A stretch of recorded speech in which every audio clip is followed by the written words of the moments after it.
The plan for day 3 is to take Ophir Pass, which connects Silverton to Telluride, and then ride bikes at the Telluride Bike Park for the afternoon. The very first thing we got to do this morning was go back down the extremely steep, loose gravel shelf road back to the Onimus Forks Trail. The Onimus Forks Trail isn't super impressive compared to the rest, and it is probably the roughest dirt road I have ever driven on.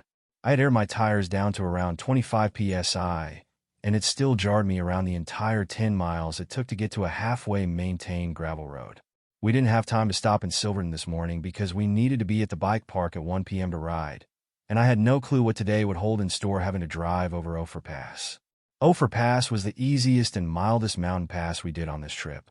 It is a pretty gradual climb, and the pass has an elevation of 12,789 foot. This pass was very cool looking with tons and tons of large rocks everywhere, and the descent down into the town of Ophir was really pretty and had great views. As we reached the bottom of this pass, it dumps you out literally in the middle of a neighborhood, and you drive right through the very tiny town of Ophir, Colorado. We jumped on the highway for probably 10 miles and finally reached the town of Telluride. Telluride was a very old and rustic town with really incredible mountain views and lots of people everywhere. We took some time and walked around the town for a little bit. Then we decided it was time to make our way to the bike park. The way Telluride is set up is the down is at a lower elevation, and you either drive up or ride the gondola up to the mountain village, which is another town basically that the ski resort is located in. Lucky we found free parking about 3 miles from the gondola station, and we unloaded out bikes. I had to install a tube in my front tire, and we took off riding down the city bike trail to the gondola station. Just another side note, none of the sidewalks or this bike path was paved, it was all gravel. I don't know, maybe it's to make it feel more rustic. It just seemed very different to me.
Ophir Pass, Silverton to Telluride, elevation 11,789 feet, 15 miles.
gondola ride is free from Telluride to Mountain Village, so when we got to gondola station we hung our bikes on the side of the gondola and got in and rode to the top. The views from the gondola were awesome, and the ride took probably 10 minutes. Once at the top we unloaded our bikes, and had about an hour to burn before we could ride.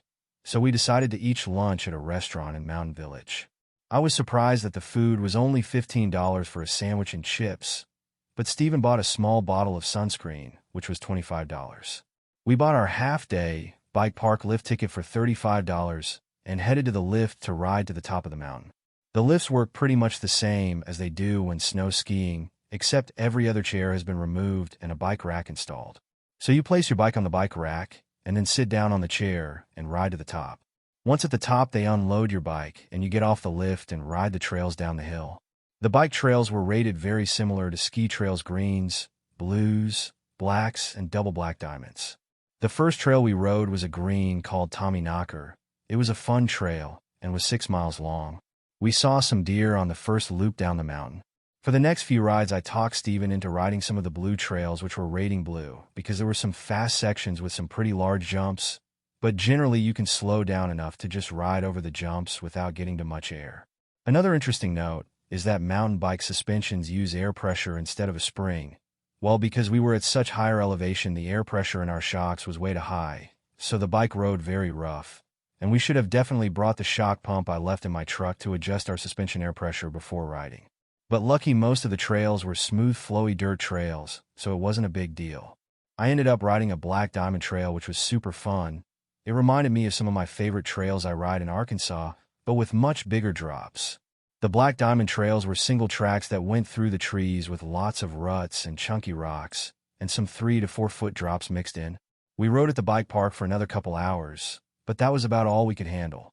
Rain was beginning to move in, and we were tired, so as we were heading down on the last blue trail, it had this berms for turns that were loose gravel, but they were huge, like 10 foot tall, and very steep. Well, if you don't carry enough speed through them, your bike tires slide and you crash. Unfortunately, Steven found this out the hard way, and he got introduced to the Telluride dirt. I fared okay, but somehow both my tires went flat halfway down the trail, so we had to take our time getting down the mountain, but lucky we didn't get rained on. We rode the gondola back down to Telluride and decided we probably needed to take a shower. So, I had found some spots earlier in my research that a lot of these mountain towns have bathrooms you can pay to take a shower at. We headed to the Telluride City Park and paid $2 for 2 minutes for a quick shower. After the shower, we rode back to the trucks and headed north to the Last Dollar Road to hopefully find a spot to camp for the night. As you're leaving Telluride, you can see the airport, and it is so cool because it is situated on the flat top of a mountain. But from a distance, when the planes take off, it looks like if they don't take off, they will just fall off the end of the runway. At the beginning of Last Dollar Road, you pass many mansions and ranches that are like you would see in a movie. The dirt road continues, and then out of nowhere you enter into this awesome forest of aspen trees, and you continue through this aspen forest for many miles. At this point, I'm beginning to get a little bit anxious about being able to find a camp spot for the night, because this is a very popular road per all the Facebook posts I read about it. But we continue on hoping to find somewhere to stay and set up camp before nightfall. We pass a couple primitive campgrounds that are full of campers, and every dispersed camping spot I drive past has a car or a tent at it.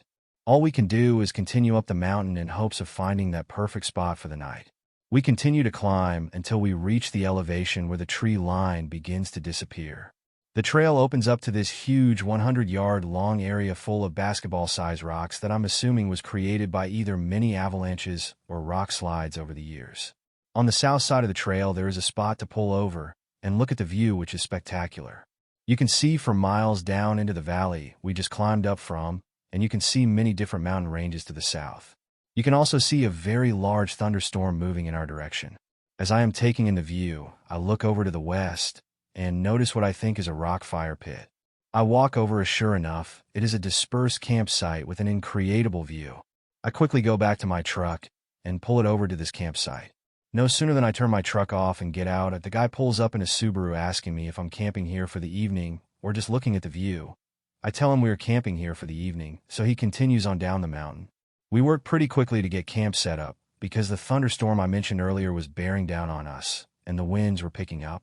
This was the most exposed camp spot we had for this trip, And as this storm blew, and I began to get a little bit nervous about staying here because of the possibility of this storm and other storms and wind rolling in throughout the night. But luckily we got camp set up, and the storm fell apart right before us, so we only experienced some wind and a few sprinkles. For dinner we ate hot dogs with chili.